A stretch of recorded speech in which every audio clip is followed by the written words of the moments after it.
All right, ladies, for today's Form Friday, we are focusing on lunges. I'm going to show you a couple different variations, especially for those who may be dealing with knee pain. Now, when we're doing our lunge, the key thing you need to understand is the position of your shins in relation to your feet and how that impacts your knees. So let me grab a pillow for my knees. Okay, first key thing. If your shin is more vertical, that's going to disperse the load and where the muscles that are activated between your quads and some of your glutes. Now, the further I take my knee forward with my heel down, that places more muscle tension on my quads and it creates more pressure in the knee.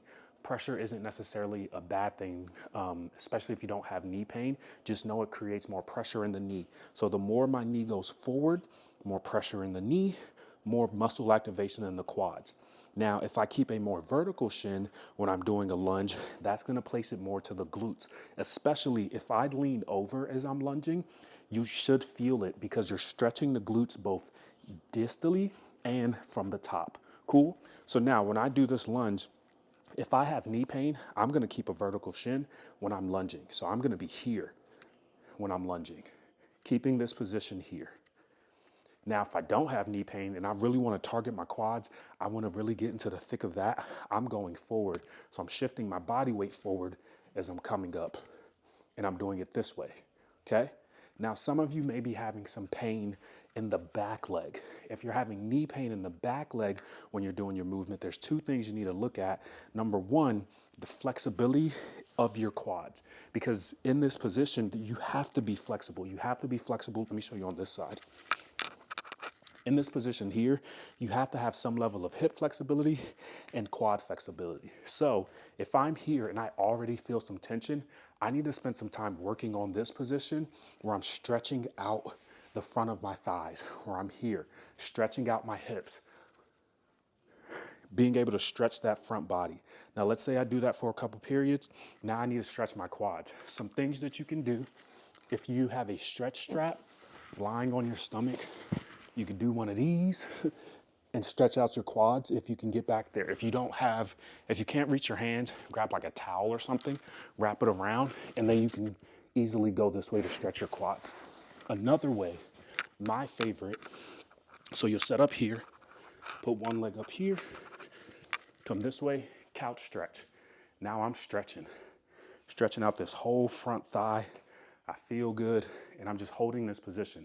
The further you go back, the more aggressive the stretch. But now I stretch here because now, again, where am I at? In lunge position. So when I'm doing this, I'm stretching the bottom of that position.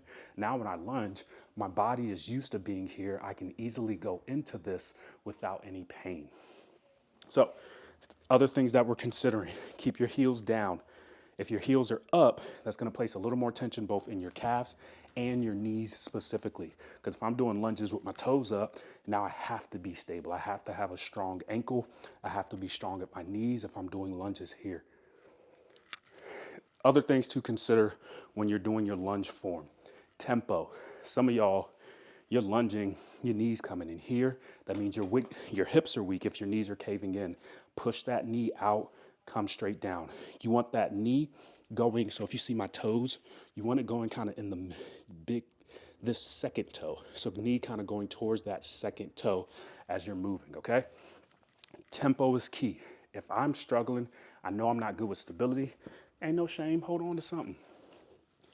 Now I'm gonna work on my lunges. I'm gonna start from the top, go 3, 2, 1, back up. Notice how I can go all the way down. Some of y'all saying, Doc, I can't lunge.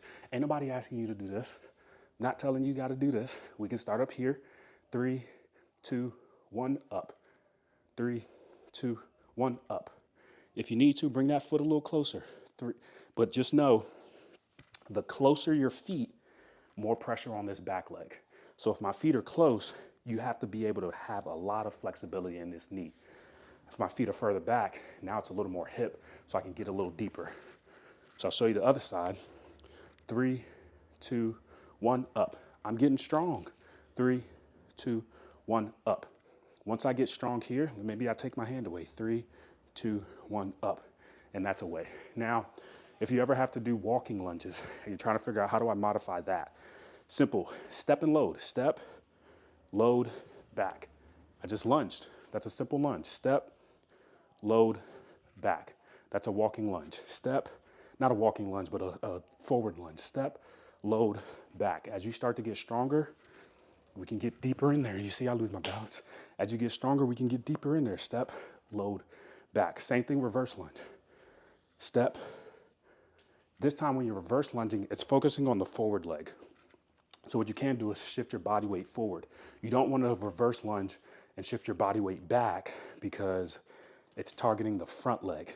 If I go here, it's targeting my back leg, I'm gonna have some pain. So here, my body weight is forward, my chest is forward, and back up. Cool? Now, if you're struggling with lunges, record yourself doing a video, put it in the chat so that we can see. Can't wait to support you all. Let me know if this was helpful. Till next time, peace.